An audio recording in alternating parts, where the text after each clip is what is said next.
大家好，我是丽姐，欢迎大家来听相亲故事，感谢大家的订阅。今天我要跟大家分享一个真实的故事，故事的主人公叫小雨，他的经历让人心疼又感动。这个故事告诉我们，人生路上虽然会遇到很多坎坷，但只要坚强面对，总会有柳暗花明的一天。小雨出生在大陆的一个小城市，刚出生时，他的亲生父母就因为想要儿子，嫌弃生了个女儿，所以把他丢在了医院。是小雨的大伯得知这个消息后，立刻赶到医院，把才出生几天的小雨抱回了家。我永远记得大伯告诉我的那句话，小雨说，他说，孩子，虽然你的亲生父母不要你，但是大伯会一直陪着你长大。大伯是个老实巴交的农民，靠种地为生，家里条件并不富裕，他的妻子早年因病去世，膝下无子，只有他一个人生活。大伯把小雨抱回家后，便独自一人拉扯他长大。小雨小时候常常被邻居家的小孩嘲笑，哈哈，你连亲妈都不要你就是个没人要的野孩子。每当这时，小雨都会躲在角落里偷偷哭泣。大伯知道后，总是安慰他，小雨，你不是没人要，大伯要你，大伯会永远爱你，保护你。大伯虽然没有文化，但他深知教育的重要性。尽管家里很穷，但他从来不舍得在小雨的学习上省钱。他省吃俭用，把所有的钱都用在了小雨的教育上。大伯的手粗糙的像树皮一样。小雨回忆到，冬天他的手常常冻得裂开，流血，但他从来不舍得买双好手套。可是他却给我买了最暖和的棉衣和最好的学习用品。靠着大伯的支持和自己的努力，小雨成绩非常优秀。高中毕业那年，他以优异的成绩考入了台湾一所知名大学的医学系，获得了全额奖学金。当我拿到通知书的那一刻，大伯笑得合不拢嘴，眼里闪着泪光。小雨说，那是我第一次看到大伯哭。他说，小雨，大伯没文化，但我知道你有出息，你一定会有大出息的。就这样，小雨来到了台湾，开始了他的大学生活。初到台湾，小雨感到非常不适应，不仅是环境的陌生，还有文化和生活习惯的差异，都让他感到无所适从。刚到台湾那会儿，我甚至连他们说的话都听不太懂。小雨笑着说，虽然都是中文，但台湾人的口音和用词跟大陆差别很大，让我一开始很不适应。好在小雨性格开朗，很快就交到了不少朋友。在朋友们的帮助下，他逐渐适应了台湾的生活。大学期间，为了减轻大伯的负担，小雨一边学习一边打工赚钱。每个月他都会省下一部分钱寄给大伯，尽管大伯每次都劝他把钱留着自己用，大伯总说他不缺钱，让我好好学习就行。小雨说，但我知道他过得很辛苦，我只希望能减轻他的负担。大学4年，小雨凭借自己的努力，不仅学习成绩优异，还积累了不少社会经验。毕业那年，他被台湾一家知名医院录取，成为了一名儿科医生。我选择做儿科医生，是因为我希望能够帮助那些和我一样，可能在家庭中不被重视的孩子。小雨说，我想让他们知道，即使亲生父母不爱你，这个世界上还是有很多人爱你的。就在小雨事业刚刚起步的时候，他遇到了改变他一生的人，阿志。阿志是医院里的一名外科医生，比小雨大5岁。他温柔体贴，对工作极其认真负责。两人因为工作上的合作渐渐熟悉起来，慢慢的友情变成了爱情。阿志是我见过的最温柔的男人，小雨回忆道，他总是能在我最需要帮助的时候出现，给我力量和支持。阿志知道小雨的身世后，非常心疼他。他常常对小雨说，过去的苦难已经过去了，以后的日子有我陪你一起走，我会让你幸福的。两人相恋1年后，阿志向小雨求婚了。在台北101大楼的观景台上，阿志单膝跪地，手捧玫瑰，向小雨求婚，小雨，嫁给我好吗？我会用一生的时间来爱你，保护你。那一刻，我感觉自己是世界上最幸福的人。小雨说，我曾经以为自己这辈子都不会被爱，但阿志的出现让我明白，原来我也可以拥有这么美好的爱情。阿志的家人都非常疼爱小雨，阿志的父母是开服装厂的，家境殷实。他们知道小雨的身世后，对他更是格外怜惜。阿志的妈妈常说，小雨这孩子真是懂事，以后就把我们当成自己的亲生父母吧。小雨和阿志的婚礼在台北举行，简单而温馨。大伯第一次坐飞机来到台湾参加小雨的婚礼，看到小雨穿着洁白的婚纱，大伯老泪纵横。大伯，你别哭啊，今天是喜事呢。小雨轻轻擦去大伯脸上的泪水。丫头，大伯不是伤心，是高兴啊。大伯哽咽着说，大伯这辈子最大的心愿就是看到你过上好日子。现在你找到了这么好的归宿，大伯也就放心了。婚后，小雨和阿志的生活非常美满，两人都是医生，工作虽然忙碌，但他们总能找到时间陪伴对方。结婚3年后，小雨生下了一对可爱的龙凤胎，取名叫洋洋和月月。有了孩子后，我才真正体会到为人父母的不易。小雨说，同时我也更加感激大伯对我的养育之恩，如果没有大伯，就不会有今天的我。小雨事业上也取得了不小的成就，他开设了自己的儿科诊所，专门为那些特殊家庭的孩子提供医疗和心理帮助。他的诊所在台湾小有名气，许多家长慕名带孩子前来就诊。阿志也全力支持小雨的事业，经常在诊所帮忙。阿志的父母也常来照顾孩子，让小雨能全身心投入工作，生活就这样平静而幸福地继续着。直到有一天，小雨正在诊所里为一个小病人看病，前台的护士急匆匆地跑过来告诉他，小雨医师，外面有2个人说是你的父母，要见你。小雨愣住了，他想，我的父母？除了大伯，我哪有什么父母？带着疑惑，小雨走出诊室，一眼就看到了站在候诊区的一对中年夫妇。男人大约50多岁，头发花白，身材微胖；女人看起来比男人小几岁，染着一头时髦的红发，浓妆艳抹。请问你们找我有什么事吗？小雨礼貌地问道。你就是林小雨吧？男人上前一步，激动地说，我们是你的亲生父母啊！这句话如同晴天霹雳，小雨感觉脑子嗡的一声，一时间竟不知该如何反应。他仔细地打量着面前的这对夫妇，试图从他们的脸上找到一丝熟悉的感觉，然而除了陌生，他什么都感觉不到。你们有什么证据证明你们是我的亲生父母？小雨尽量保持冷静，问道。这还需要证据吗？女人插嘴道，你长得这么像我，一看就知道是我生的。男人从口袋里掏出一张泛黄的照片，你看，这是你出生时医院给的照片，我们一直珍藏着呢。小雨接过照片，上面确实是一个刚出生的婴儿，而且背面写着他的出生日期和名字。不过，这并不能完全证明什么，很可能是他们从大伯那里得来的信息。就算你们是我的亲生父母，小雨深吸一口气，为什么现在才来找我？为什么当初要抛弃我？男人脸上露出尴尬的表情。那时候我们年轻不懂事，再加上重男轻女的思想，所以这么多年过去了，我们一直很后悔当初的决定，所以特意从大陆过来找你，希望能弥补我们的过错。女人接过话茬，是啊，我们听说你在台湾过得很好，嫁了个医生老公，自己也开了诊所，所以特意来看看你，毕竟血浓于水，我们是你的亲生父母啊。听到这里，小雨心里咯噔一下，有种不好的预感。她问道，你们是怎么知道我在台湾的？是怎么找到我的？是你大伯告诉我们的。男人说，我们去找他，他才告诉我们你在台湾结了婚，还开了诊所。我们求了他好久，他才不情愿地给了我们你的地址。大伯还好吗？小雨关心地问道。老林，他过得不怎么样。女人不以为然地说，还是那个老破屋，种着几亩地，穷得很。听到女人这么轻描淡写地说起养育自己的大伯，小雨心里一阵难受，但她没有表现出来，只是平静地说，你们找我到底有什么事？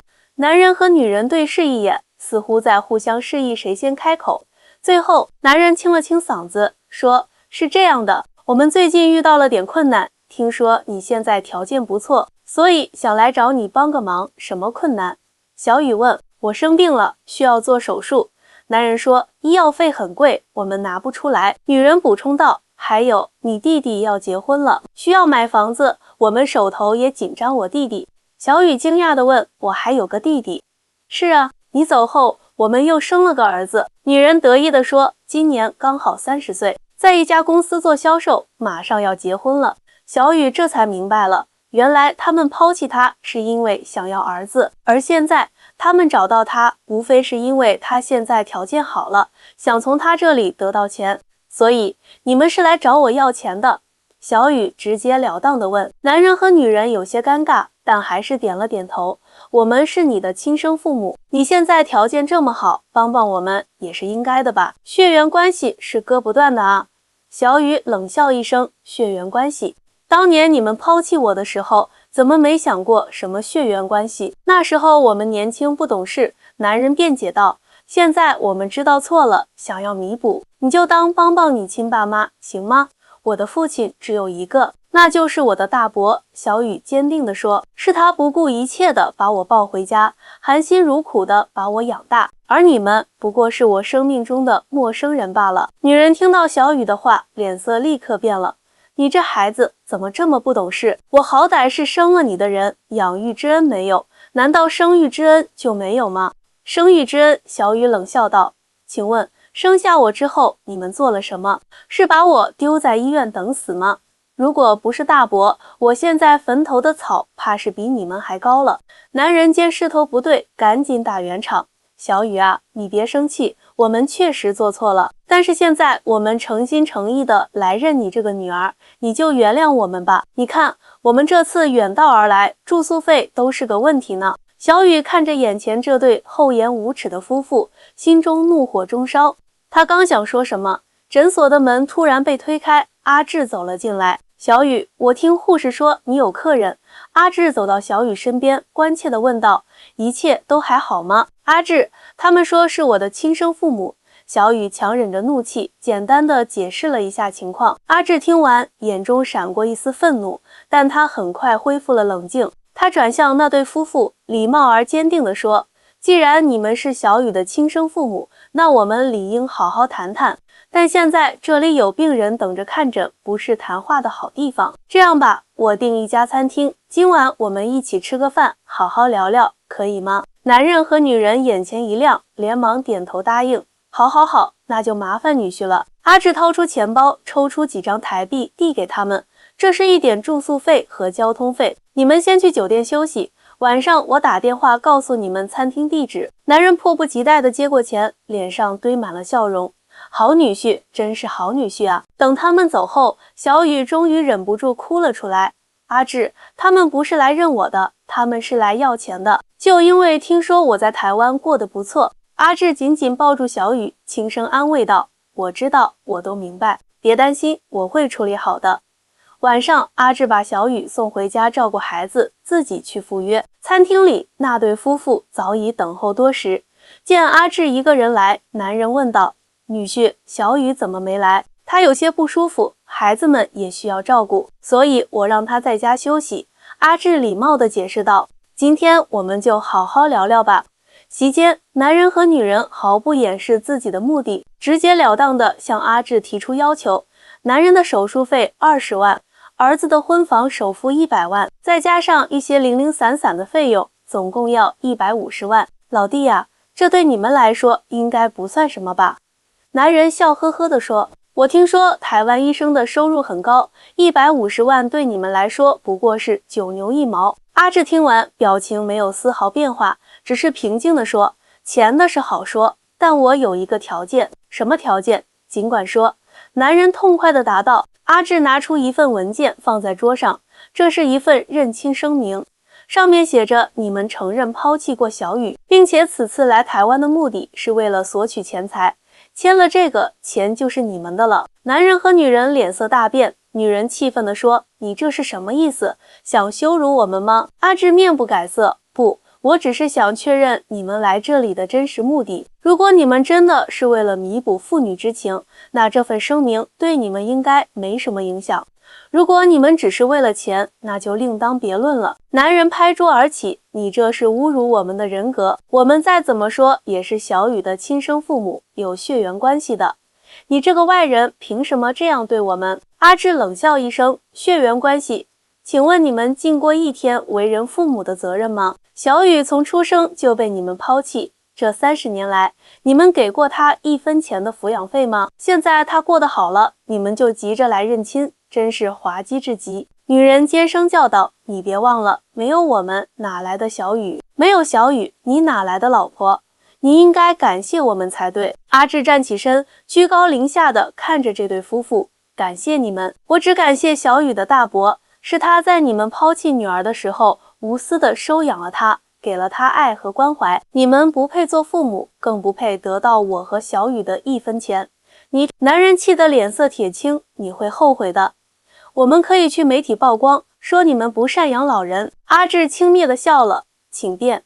我相信台湾的媒体和法律会有公正的判断。对了，忘了告诉你们，我已经录下了今晚的全部谈话。如果你们敢去媒体胡说八道，我不介意把这些证据公布出来。男人和女人顿时哑口无言，面面相觑。现在，请你们明天一早就离开台湾，回到大陆去。阿志拿出2张机票放在桌上，这是明天的机票，酒店我已经帮你们结清了。以后请不要再来打扰小雨的生活。说完，阿志转身离开，留下那对夫妇在原地愣住。第二天，小雨专门请了假，和阿志一起去了机场，确认那对夫妇真的离开了台湾。看着他们登机的背影，小雨长舒一口气，仿佛卸下了一个沉重的包袱。阿志，谢谢你。小雨靠在丈夫肩上，感激地说：傻瓜，我们是一家人啊。阿志轻轻拍了拍小雨的手，不过我有个提议。什么提议？小雨问道。我们去接大伯过来和我们一起住吧。